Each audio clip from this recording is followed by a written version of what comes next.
to put the matter a bit straight, should a bit raise their voice, because I think that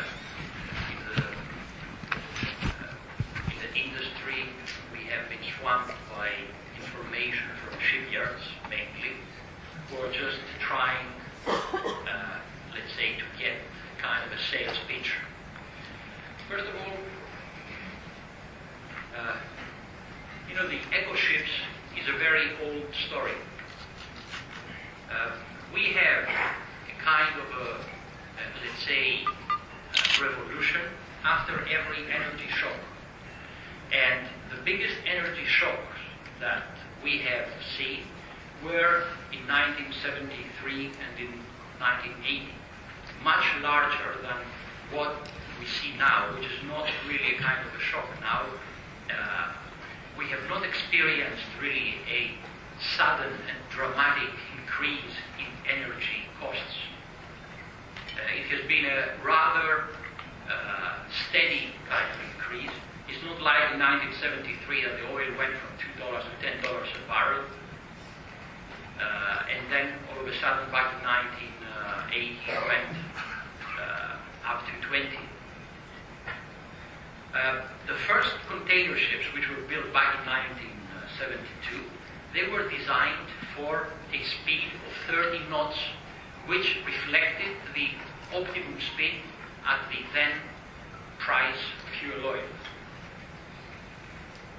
What was the response from the oil shock? First of all, we saw that all steam turbine container ships were re-engined in the 80s. We saw the extinction of the steam turbine VLCCs and container ships, and we only had these ships with diesel engine. And don't forget that back in 1981, there was a projection already that in 1990 we would have a $40 per barrel fuel. Of course, it ended up quite differently, as we all know. But actually, in this decade, in the mid-80s, we had a great leap technologically in terms of both engines, energy-saving appliances. I mean, most ships at the time were built with economizers, steam turbines with power regeneration, things that actually later on disappeared. And the engine technology leaped from about 165 grams to 125 grams. And the emergence of long-stroke engines started during that decade. So practically, in terms of technological development, already we have, let's say, a very big incentive, and the yards had a very big incentive to build eco ships after the 1973 and 1980 oil shocks. So where are we now? Engine efficiency is practically at a plateau, and the electronic engines actually they offer let's say a kind of a level that it's very difficult to surpass in terms of flexibility. The hull form development is one of the oldest let's say sciences in engineering, and the technology for energy-saving appendages and also some technology about painting are still in progress, but of course with marginal contributions. On the other hand, we have emission control issues about NOx, which are going to be applied to the newer engines in the next couple of years. That actually, in terms, although they are NOx efficient, but they are actually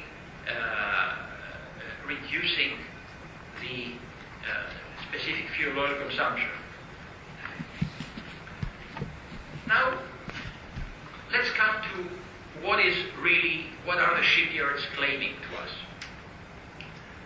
What they come and they say is that the ship is going to have better consumption at full load, even kill, on calm weather, at a lower speed, much lower speed in terms of container ships, a bit lower in terms of bulkers.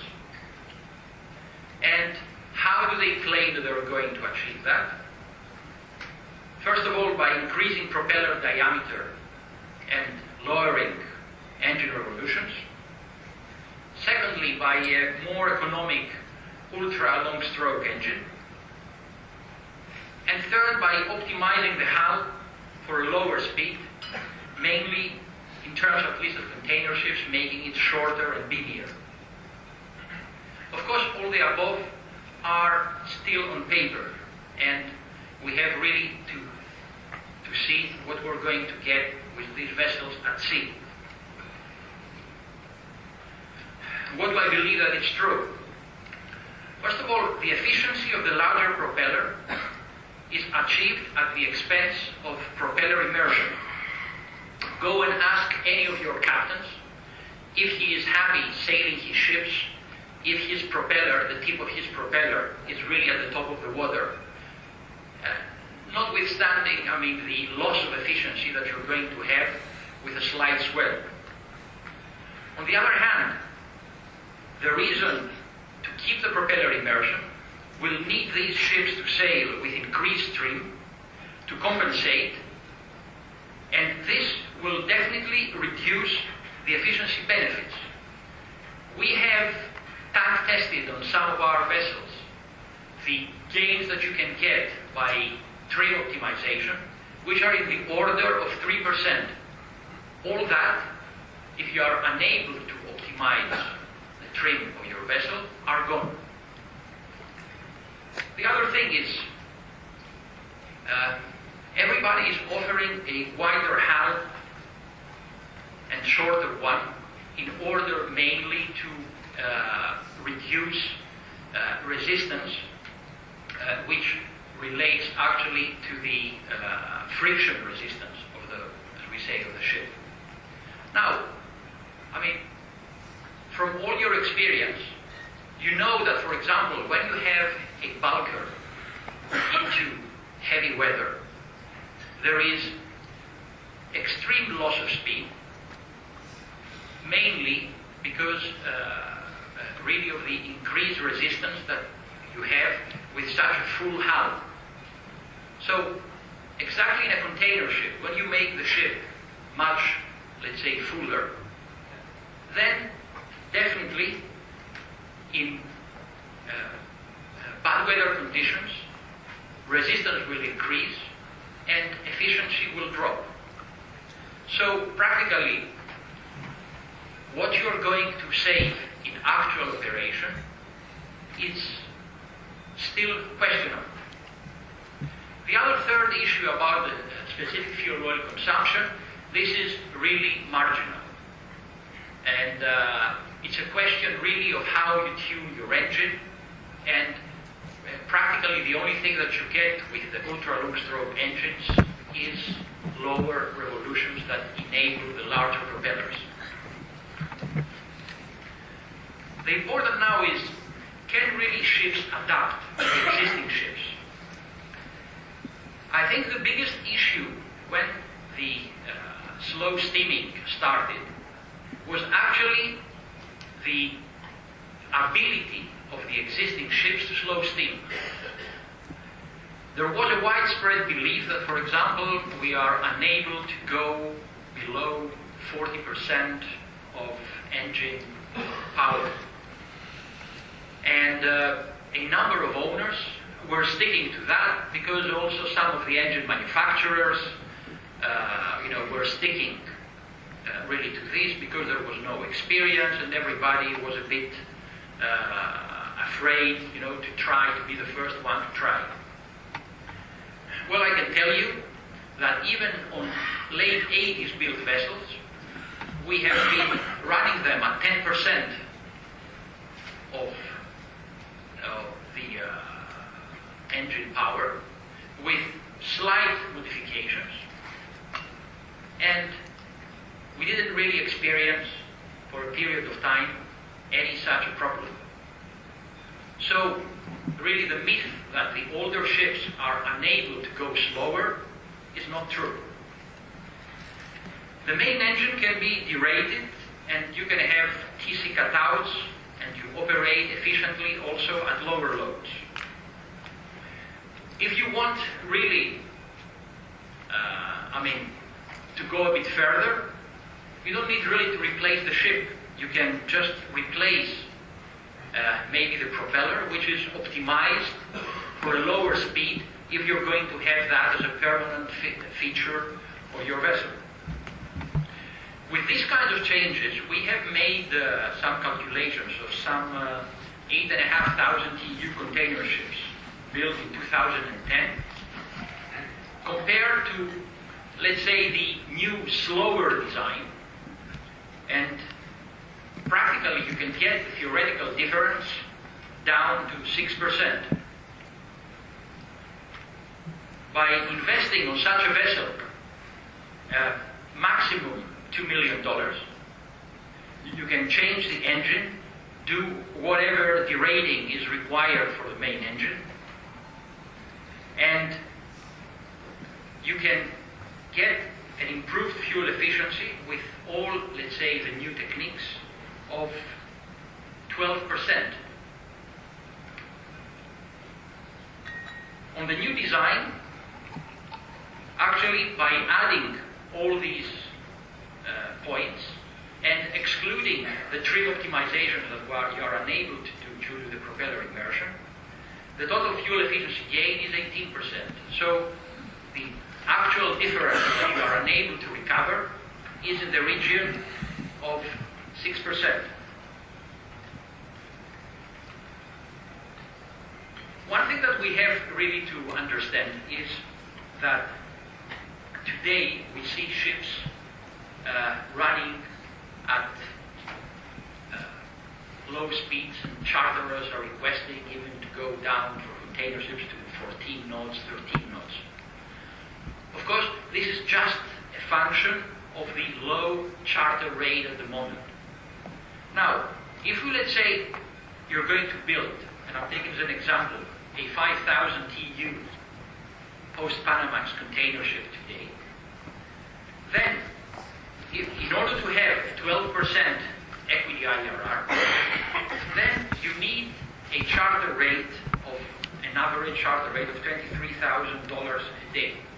And if you look on these optimal speed curves, you see that the optimal speed at the 23,000 is about 16.5 knots for the new design. Of course now, when the charter rate, as you can see, is down to $10,000 a day, the optimal speed is 12 knots, and that's what they ask. But it's foolish to build a ship to be optimal, let's say, at such a low speed, because, it will never repay actually your investment. So the optimal speed, which is implied by the returns on investment that you require, is around 16.5 knots for this ship.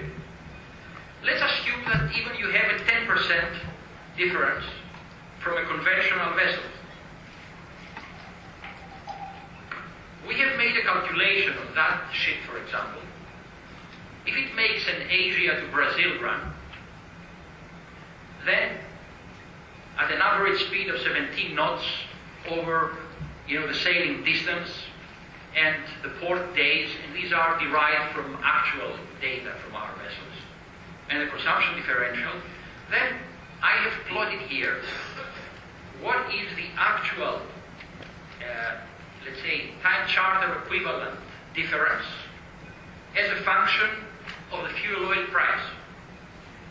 So you will see that for a fuel oil price, which is around $600 today, it's around $2,000 per day. Let's assume that you have a charterer who is willing to give you away all these benefits, which is really not the case. The charterer will probably prefer to take, let's say, the eco vessel, but not really at a significant premium. So if you make, let's say, the investment appraisal, And you see that today, at today's bargain price of the 5,000 TEU ships, where you can have a delivered cost, let's say, of around 44 million, and you need 23,000 time charter equivalent, then in order to get the same equity IRR from a 12-year-old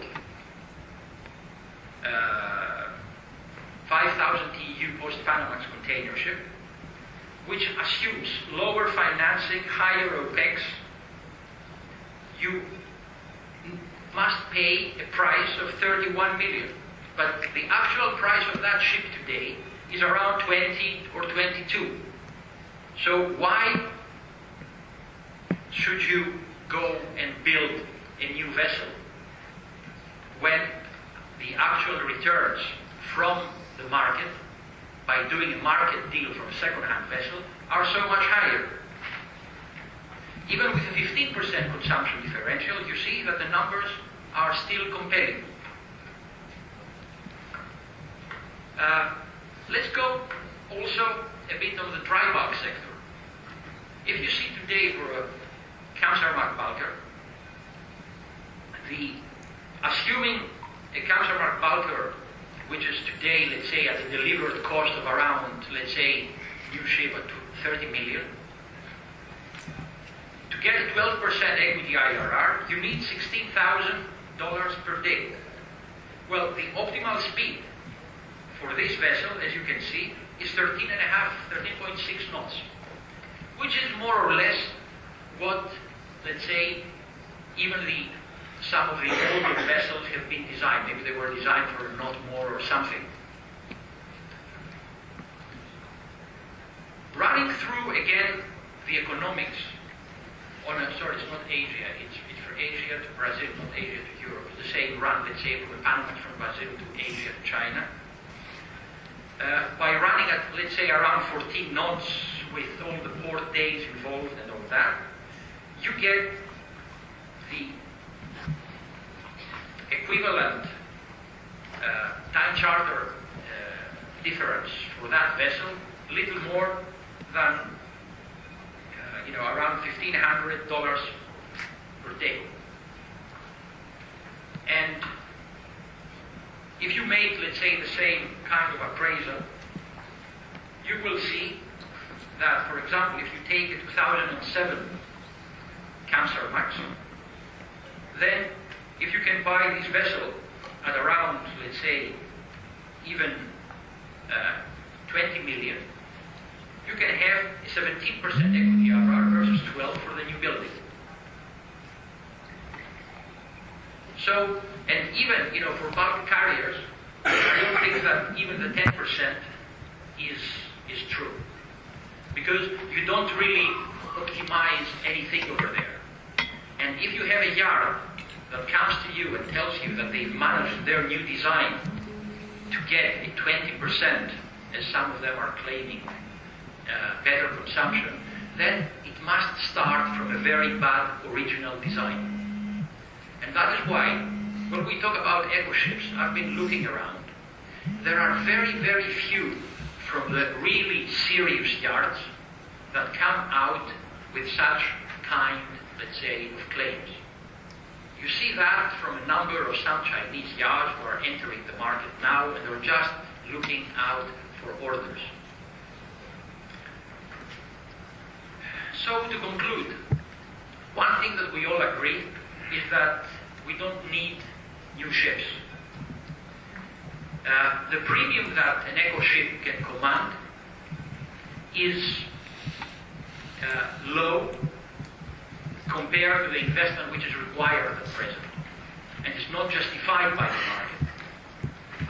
And if one really wants to invest, it's a much better proposal to go and invest on existing ships at today's prices, rather than just flooding the market with another ship, which is definitely going to make a loss, because the actual, let's say, economic differential that this ship can give by no means can justify its existence.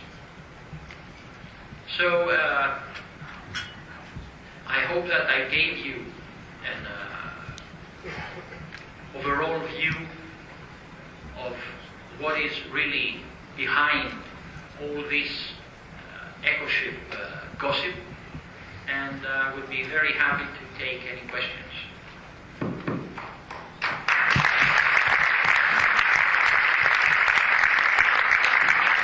You have a question for Jhon?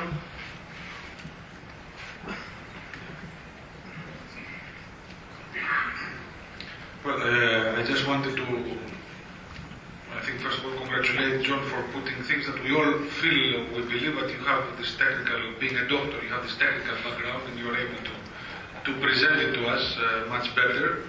And in this market, I think the word new building should be an anathema.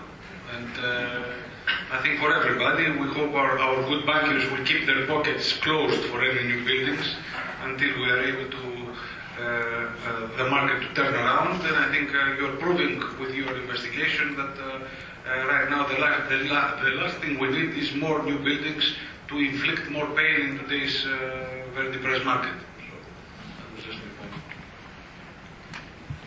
Another question? No? Perfect. Jhon, thank you very much. Thank you very much.